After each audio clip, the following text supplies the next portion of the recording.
The funeral director adjusted my father's tie one last time before closing the casket. I stood there in my simple black dress, watching them prepare to take him to his final rest. My phone buzzed in my purse. I'd forgotten to silence it.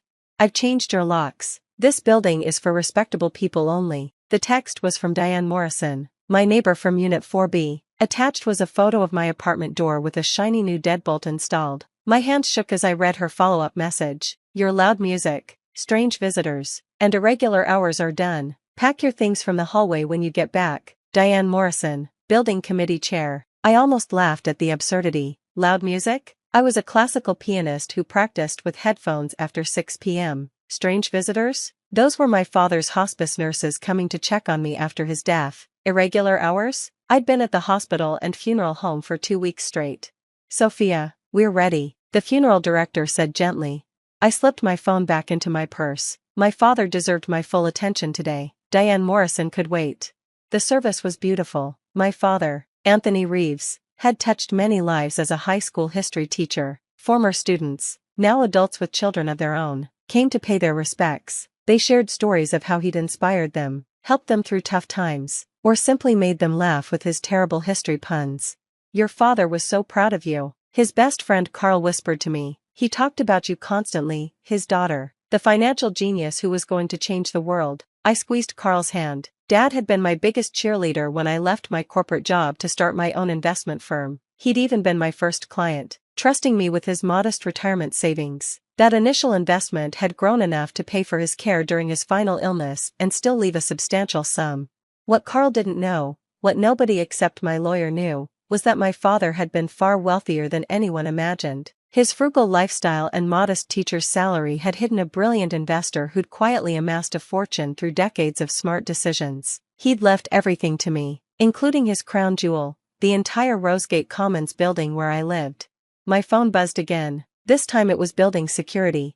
"Miss Reeves, there's a situation at your apartment. Mrs. Morrison is insisting we evict you immediately. She says you're trespassing." "I'm at my father's funeral," I said quietly, stepping away from the crowd. "I'll be there in 2 hours. She's quite insistent." "Ma'am, she's called the police." "Let her. I'll handle it when I arrive." I returned to the graveside service, watching them lower my father into the ground next to my mother. He'd bought these plots 30 years ago, always planning ahead, just like he'd planned ahead when he'd purchased Rosegate Commons through a shell company, maintaining his anonymity while ensuring he always had control over his home.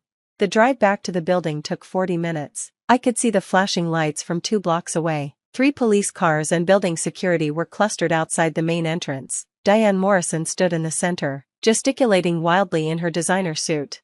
I parked in my assigned spot, the one Diane had tried to have reassigned to herself 6 months ago, and walked calmly toward the commotion. "There she is," Diane shrieked. "Arrest her, she's trespassing." Officer Bryant, whom I recognized from previous building disputes, looked tired. "Ma'am, we've been through this. She's a legal resident. You can't just change someone's locks. I'm the building committee chair. I have the authority to remove disruptive tenants." "No, you don't," I said quietly. Everyone turned to look at me.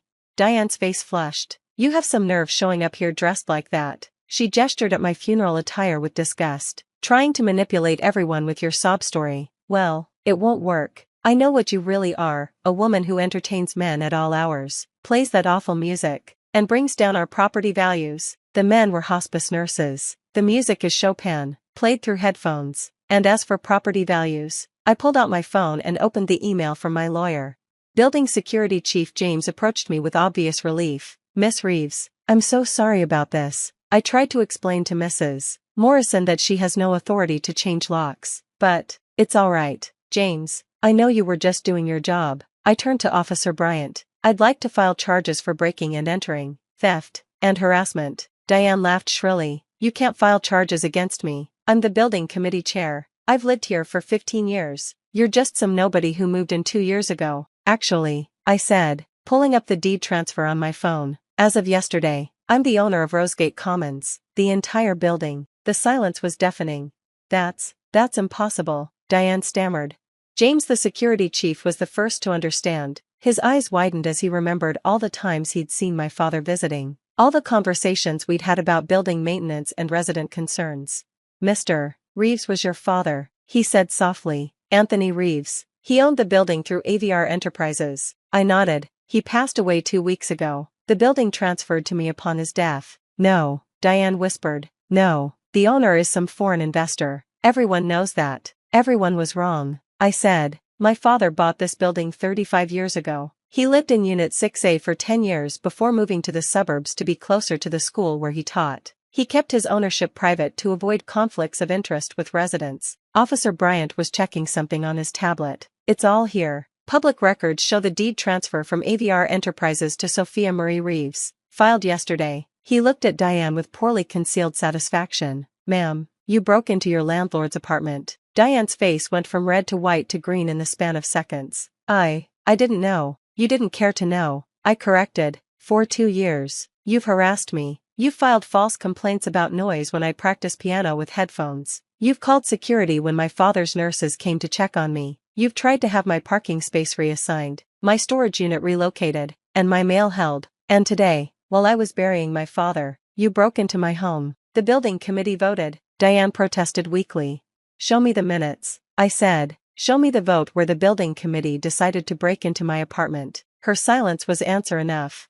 There was no vote. James confirmed. Mrs. Morrison acted alone. She came to me this morning with locksmith receipts and demanded I update our key records. I refused and told her it was illegal. That's when she said she'd handle it herself. I turned to the gathering crowd of residents who'd come out to watch the drama. Many of them had been victims of Diane's arbitrary rules and power trips over the years. As the new owner of Rosegate Commons, my first official act is to dissolve the current building committee. We'll hold new elections next month, with proper bylaws and limitations on authority. A cheer went up from several residents. Mrs. Chen from 3C actually applauded. Diane looked around wildly for support but found none. Even her usual allies, the Pembertons from 4A, were avoiding eye contact.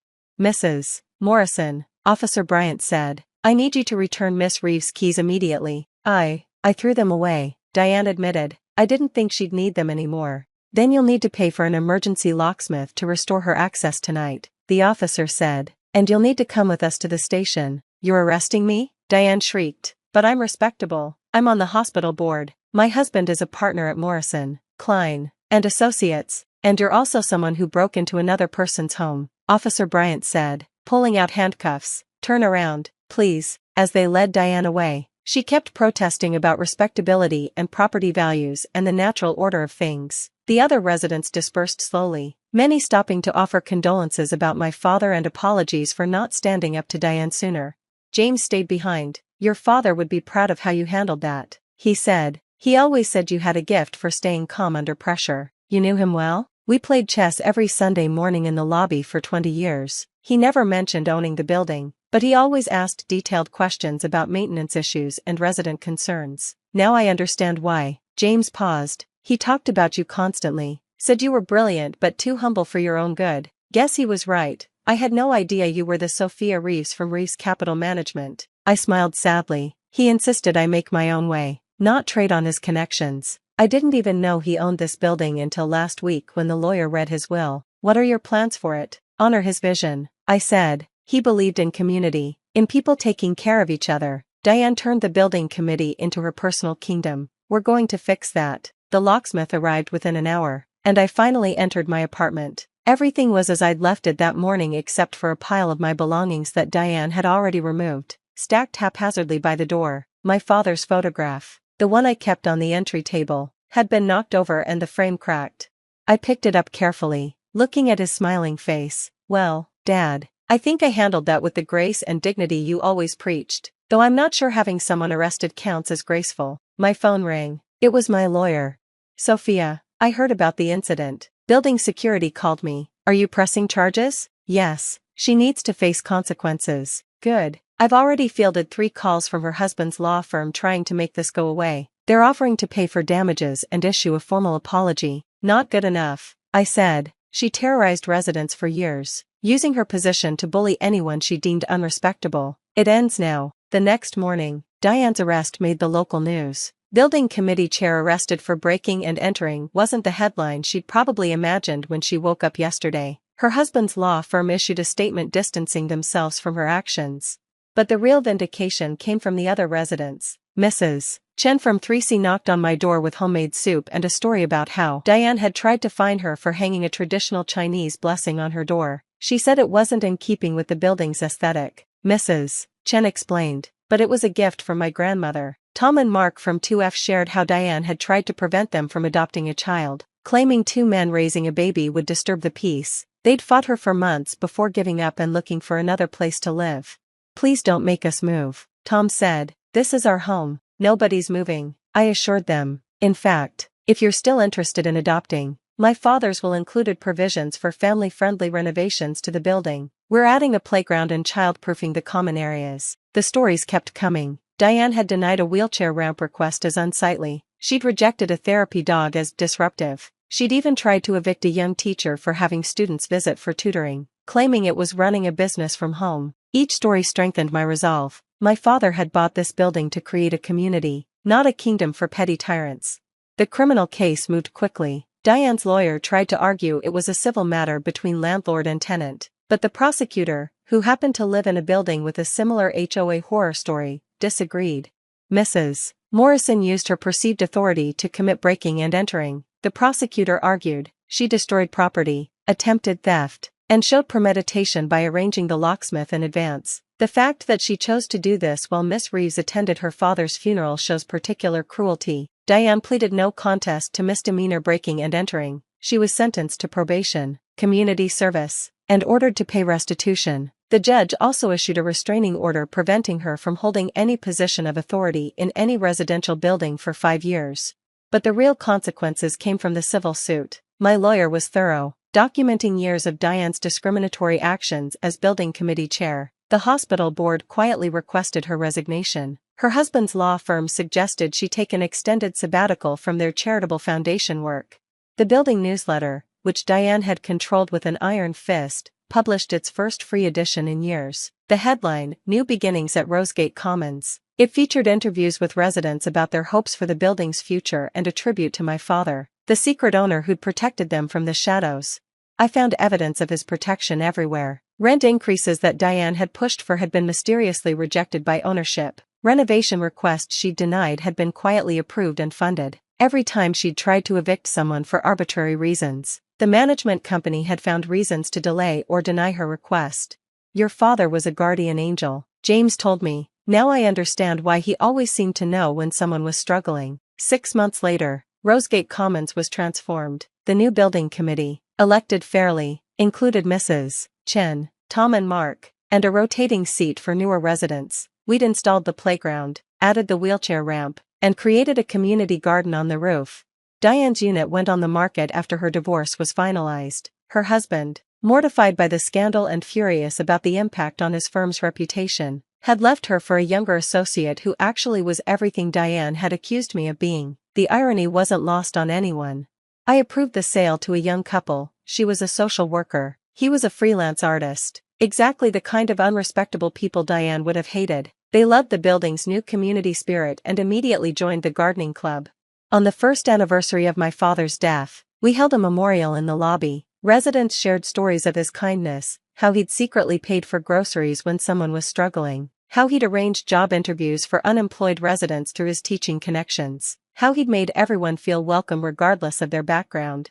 He never wanted credit, Mrs. Chen said, just wanted to help. I stood before his portrait, which now hung in the lobby with a plaque, Anthony Reeves, teacher, neighbor, friend, a man who believed in community. My phone buzzed with a text from an unknown number. I almost ignored it, then recognized the area code. It was from the state where Diane had relocated.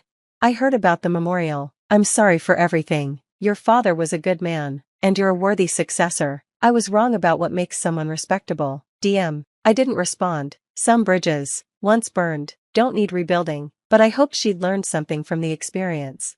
That evening, I sat in my apartment, the same one Diane had tried to take from me, playing Chopin on my piano. No headphones this time. The music drifted through the building, and nobody complained. In fact, Mrs. Chen opened her door to listen better, and Tom and Mark brought their newly adopted daughter to sit in the hallway and hear the nocturne. This was what my father had envisioned, not a building of respectable people, but a community of good people, people who supported each other, who celebrated differences, who understood that true respectability came from how you treated others, not from your job title or bank account. As the last notes faded, I heard applause from the hallway. My neighbors had gathered, drawn by the music Diane had called awful. They smiled and waved before returning to their homes, leaving me alone with my thoughts and my father's photograph. "I think I'm doing okay, Dad," I whispered. "The building is what you always wanted it to be, a real home for everyone." And somewhere in the distance, I could swear I heard his voice on the wind, "That's my girl. Always knew you'd change the world." I closed the piano and prepared for bed, secure in my home, surrounded by my community, carrying forward my father's legacy of quiet kindness and fierce protection of those who needed it most. The locks on my door were new, but they opened to the same truth they always had: home isn't about who has the fanciest apartment or the most prestigious title. It's about belonging, acceptance, and the courage to stand up for what's right. Even if you have to do it in your funeral dress while your father's grave is still fresh, sometimes, that's when it matters most.